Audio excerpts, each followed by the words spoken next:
I'm giving this talk together with my colleague Finja Schaumann, who is also she's here, also working at the Helmut Center. And this talk will not be about plants, but on the insects which pollinate the plants, in particular on using sentinel bumblebee colonies together with multiple sensors to assess and disentangle the multiple pressures on bee health. So in Europe, we're in a lucky position. Okay, now it comes. That we have a quite high diversity of pollinators with more than 2,000 wild bee species. And that's kind of a time delay.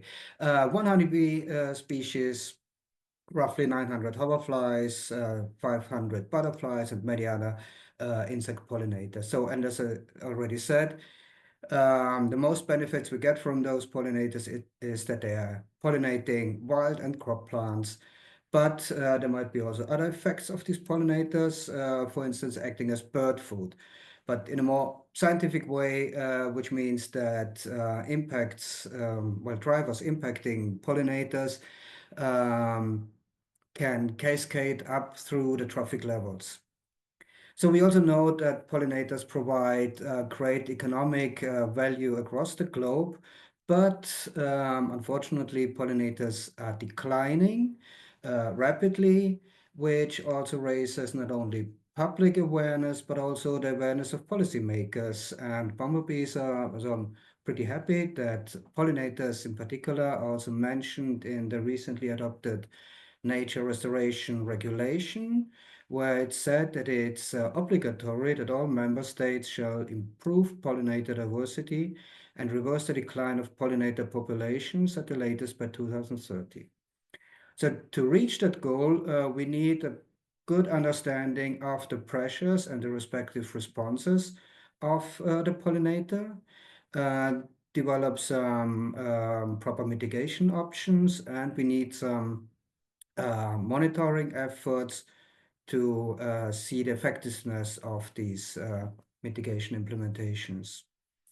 So there are multiple stressors on these poor pollinators, for instance, habitat loss, nutritional conditions, pesticide applications, or climate change.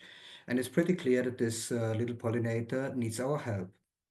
So in terms of multiple pressures, we already showed that bees are highly sensitive to climate change. And for instance, bumblebees actually, so comparing historic and current conditions, we showed that bumblebees are not able to track climate warming and move the northwards edges of the ranges towards the northern regions, but they severely suffered in the south. Bees are also quite sensitive to pesticides. This is an example on bumblebee total production or weight gain. And as we can see, and as we showed here, is that both measures are highly dependent and negatively affected by an increasing risk of pesticides. Pollinators are also sensitive to flower resources. So here's an example of bumblebee queen production, which is highly positively related to the average flower densities. And of course, habitat conditions play a critical role. In another study, we showed that species richness is negatively correlated to the mean temperature in a particular year, in a particular study site. But this is expressed only when the amount of semi-natural habitat is low. But if we increase this amount of semi-natural habitat, there's a buffering effect. So there's not only a simple positive effect of high semi-natural areas, but also buffering. And it can also buffer against multiple other pressures. So as I said, we will focus on bumblebee species. And what are the responses of the bumblebees to the pressures? They can be at different levels, might be behavioral. For instance, foraging flight duration as a response to floral resources in the landscapes or pesticide application. Fanning behavior, which is done by bumblebee colonies to cool down the colony. So the bees are sitting in front, ventilating fresh air into the colony to cool down the colony when the temperatures are high. Different foraging activity patterns, not only the duration of the flight, but rather do the bees go out or rather stay at home if the temperatures are high, or if there are other impacts on the physiology or the cognition or cognitive uh, effects of the pesticides. We're also questioning whether there might be some impacts of pesticides on some intra-specific communication within the bumblebee colonies. There are also morphological effects. Bumblebee workers can show a broad variation in the size, and this can be affected by floral resource availability or temperature. Finally, there are also response levels at the colony level, covering the internal organization, let's say housekeeping issues, or the storage of pollen versus nectar, the overall growth rate in terms of nectar, pollen storage, or larval development, the hatching success of the larvae, the investment into sexuals versus workers, because many bumblebee colony under good conditions usually invest first quite a lot into the workers and then into sexuals. But if the conditions are bad, if the stress level is high, the colony kind of decides to invest rather into sexuals than into workers.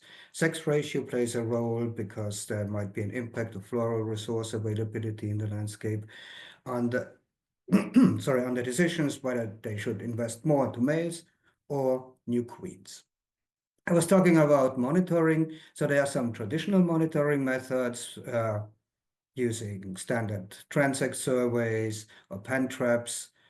But there are some limitations of these classical methods. They can be time consuming. Just consider sorting out huge amount of pen traps materials, for instance.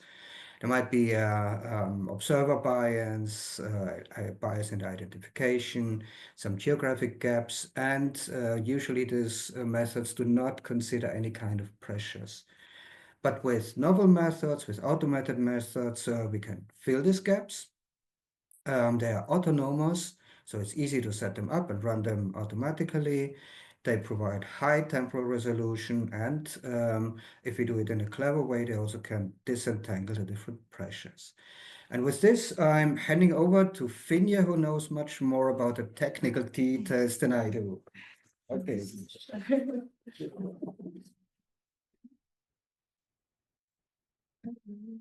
Right. Where do I click? Okay. Hi everyone. The aim of this year was to develop such a system for bumblebees. So we developed and built such houses to accommodate the bumblebees together with multiple sensors, and we placed 8 of these colonies outside between July and September to test the whole setup and also to find out what functionality all of these sensors have actually. And we use commercially available bumblebees that can be bought from breeding companies, and they're usually applied in greenhouses, but also many researchers use them for their studies. And they do arrive in such cardboard boxes, and inside is a plastic box where the bumblebees are housed in, and they can fly freely in and out through this entrance hole here, which is this yellow purple circle. And yes, upon arrival, we also tagged multiple individuals with unique tags that have different colors and numbers. Here you can see one example, the pink 100. And tagging has to be done in the dark, or the catching of the individuals for tagging has to be in the dark. So either in a dark room or during night, which we also did as a second tagging event. And in order to be able to tag the individuals, we had to immobilize them actually by cooling them down to, kind of let them fall asleep. And then we could easily put on the glue and the tag.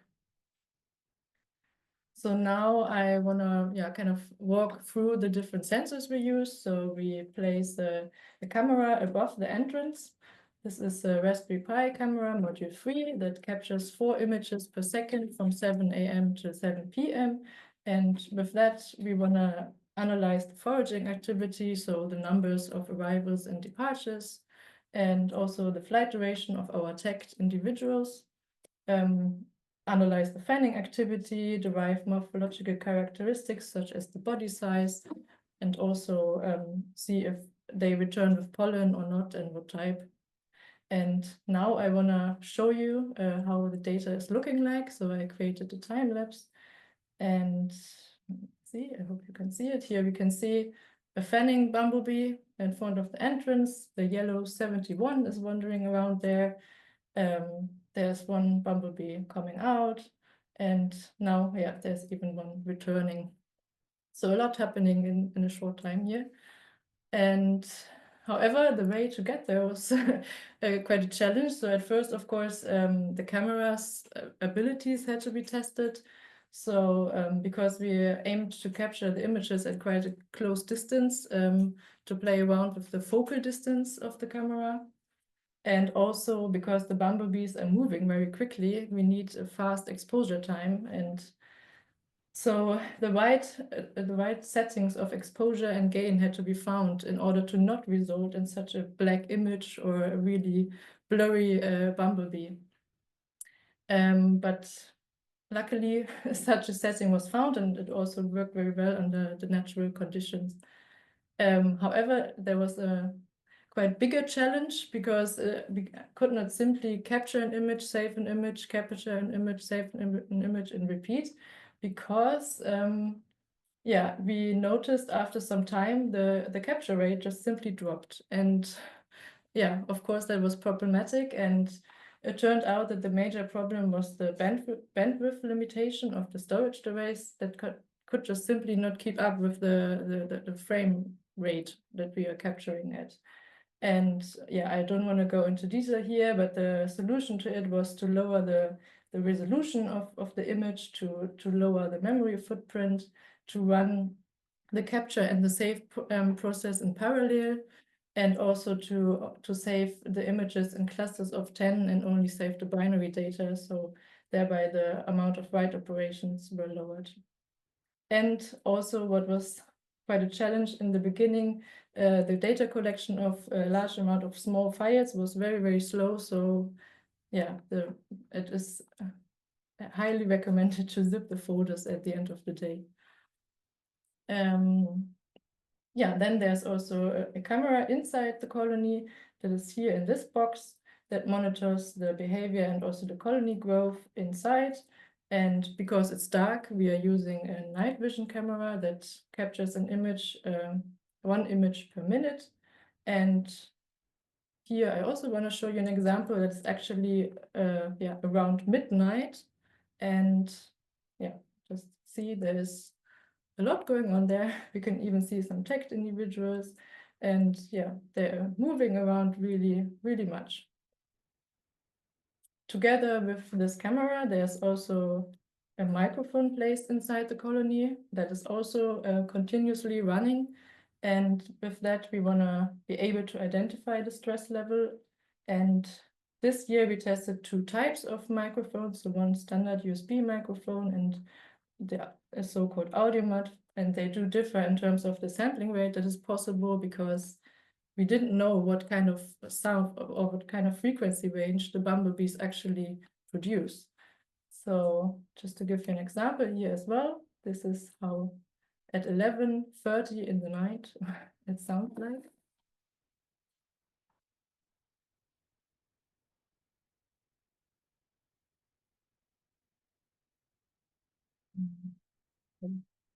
Continuing, and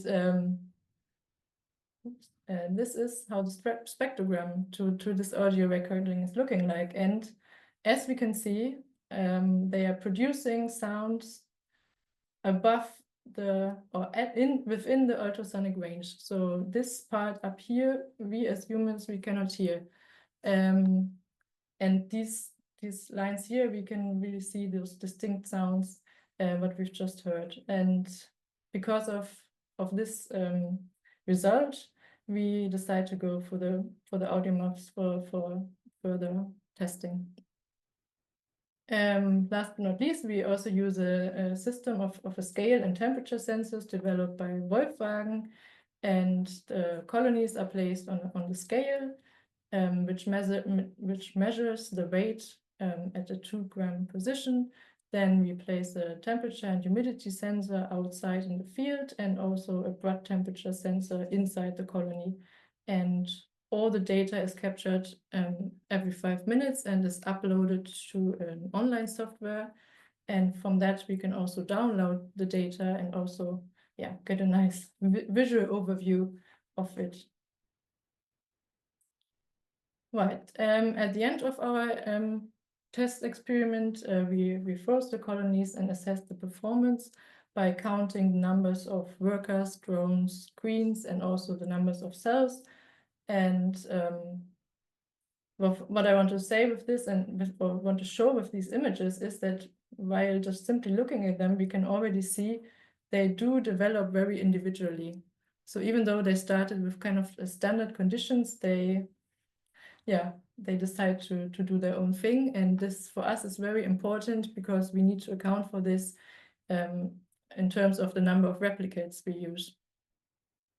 And this is especially important now for the next season, where we want to simulate heat stress, nutritional availability, and pesticide exposure to collect the ground truth data and to then later on be able to disentangle these effects.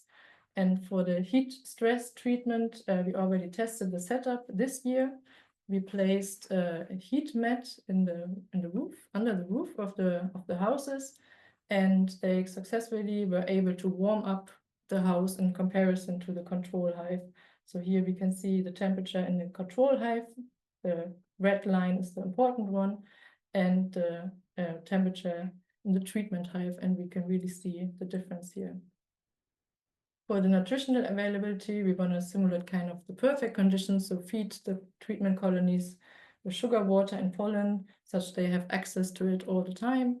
And for the pesticide exposure, we want to mix pesticides also in the food at field realistic dosages. And in addition to that, we also want to place colonies in the field in the so-called pherenocytes, and they are areas that have show different agricultural intensification. So this is just an idea, and the plans are still in development, but we really look forward for next year. And with that, I want to thank you for listening.